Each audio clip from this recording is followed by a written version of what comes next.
Hello there. Thank you so much for joining us. This is News Channel Nebraska.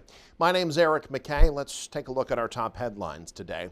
Beginning with a tragedy in our nation's capital. All passengers aboard a passenger plane have perished after it collided with an Army helicopter mid-air. The frantic and massive search and rescue took place near Reagan National Airport in Washington, D.C. over the night. Michael Yoshida has more.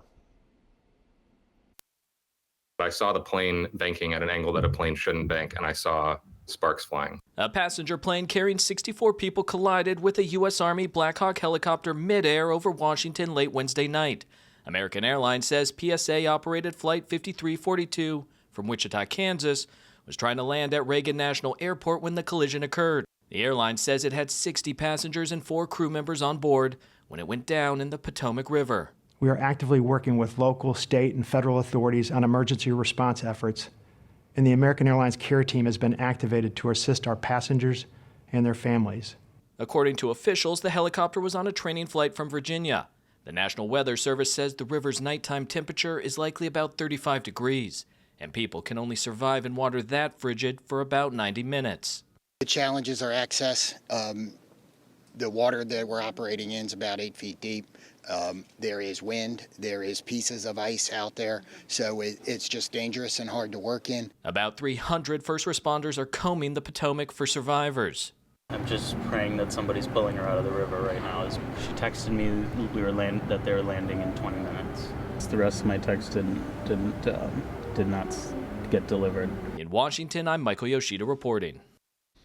Closer to home, no serious injuries were reported after a 2-vehicle crash in Beatrice Wednesday night.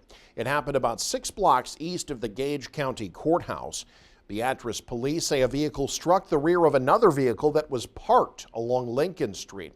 The crash happened near an intersection that city officials have been considering safety improvements to for some time. There's a sharp jog in the alignment of Lincoln Street for west and eastbound traffic in that area.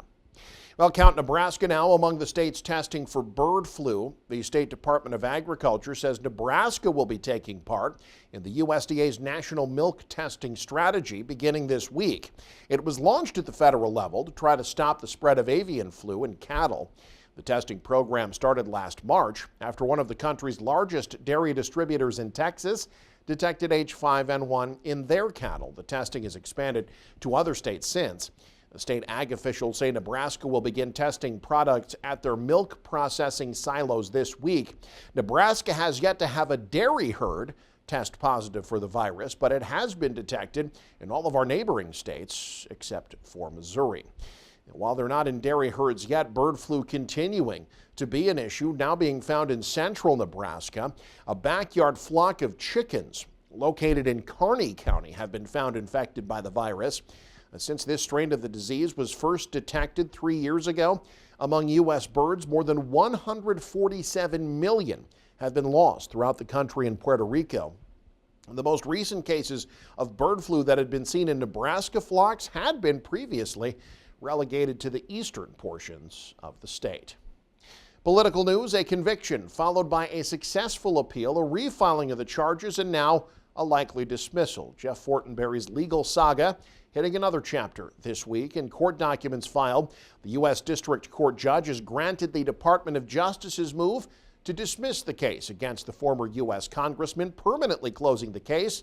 That can't be brought back. Fortenberry was found guilty of lying to the FBI about illegal campaign contributions from a foreigner. That verdict was overturned, though, in a court of appeals because it was tried in California as opposed to Washington, D.C. Fortenberry and his attorneys were scheduled to be retrialed this July. President Donald Trump, meanwhile, signing an executive order Wednesday that could be a major win for school choice. It calls for the Department of Education to issue guidance on using federal funding to support scholarships for grade school students. It also orders the Department of Health and Human Services to issue guidance on states using HHS funds for private or faith-based schools. Several states already use public money to fund private schools, not in Nebraska, though. But this week, State Senator Rob Dover of Norfolk unveiled a bill to overturn the voter-approved repeal of the tax-supported scholarship fund for students to attend private schools. While wanting to support religious schools, Trump also signed another executive order aimed at withholding funds from schools that participate in what he says is indoctrination. That label would cover things like certain lessons on gender and race, but not religious indoctrination. Union membership hit new lows last year. The Labor Department says more than 14 million American workers were in unions last year. The share of workers in unions down to 9.9%, slightly less than the year prior. The private sector lost about 184,000 members. The public sector gained about 15,000. Nebraska is among the 30 states with union participation below the national average. Federal statistics show about 74,000 employees in Nebraska are represented by unions. That was down about 19% from 2023. Well, no matter where you live, daycare is a crucial need, and Hanky Hazelton has details on a new facility in Norfolk looking to help meet that need. We kind of have talked about it for years, and then we found this building, and I by then had already had 3 children, was pregnant with my 4th, and we just thought, what better time than now? So I also brought in my other sister-in-law, Jenna. She is my assistant director, and we just kind of all worked our brains together. We decided to have the daycare here, and we kind of just put together the pieces of the vision that we had always planned to have. To make parents feel safe and involved, Healthy Village has set up an app called ProCare. It gives parents a daily update on what is being done throughout the day. It's phenomenal. Each one of their kids has kind of their own section, so the parents get updates, crafts, potty time, diaper changes, bottles, food, whatever the parents would be wondering during the day, they basically can go on that app and check it out for themselves. I wasn't even at my office yet, and I had a picture of her smiling. So they have such a teamwork mentality, so it's really nice to just kind of have that reassurance. So there's never any question on ever if she's being taken care of. Another significant thing about Healthy Village Daycare is their approach on what foods they served and how that has changed one mother's mind on how she shops at the grocery store. We've always wanted to have like that more healthy baseline for food, fresh air, not doing any dyes in their foods, being as organic as possible and natural made food. My kids eat broccoli once a week here. They won't eat it at home for some reason, but they eat it no problem here. So I always have really healthy food, but just as a parent, since starting here, they've really made me more health conscious. So, we go to the store, and whereas before I would have just grabbed a cereal that I knew my kids would eat off the shelf, and now it's like I kind of look at it and I go, oh man, I can't feed them that. Most importantly, Holly said no matter what child comes through the doors of Healthy Village Daycare, they are all her kids. In my care, there's not anything that would get in the way between me and them. Their parents trust me to keep them safe and protected each and every day.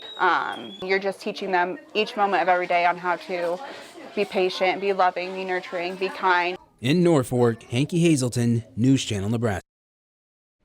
The Tahazuka softball complex is one pitch away from securing a grant of over $500,000 and building a new field. Following approval from the State Game and Parks Commission for the grant, the National Park Service taking it under final review. A 300-foot softball and baseball field complete with turf, irrigation, lighting, and more will be built on the north side of McKinley Avenue. Now, the city of Norfolk's already received another grant of $15,000 from the Kansas City Royals Foundation. The eventual goal for the complex to complete a 3-field setup as the city continues to raise money. And finally, towns often temporarily shut down Main Street for parades and carnivals, but what about for cattle? Casey Wannenberg has details on Valentine's upcoming Bull Bash. Yeah, I'll do that. This is where you would expect to see cattle, in a corral on a ranch. Really nice, long, powerful bull. But Phil Landon and Luke Miller, here's 11, of Miller Angus near Cody, Nebraska, here's 2 that we'll take, are picking out bulls that won't just be roaming the pastures. They'll be strutting down Valentine's Main Street. It's kind of a crazy thing, but it's super unique and it's really cool. For several years, the Millers have taken part in Valentine's Bull Bash, when the town shuts down Main Street and brings in pens full of cattle. There'll be 60 plus bulls on Main Street for display, seed stock producers to show to the ranchers what they have available. We do have somebody bringing a stallion in, and there will also be a couple pens of horses.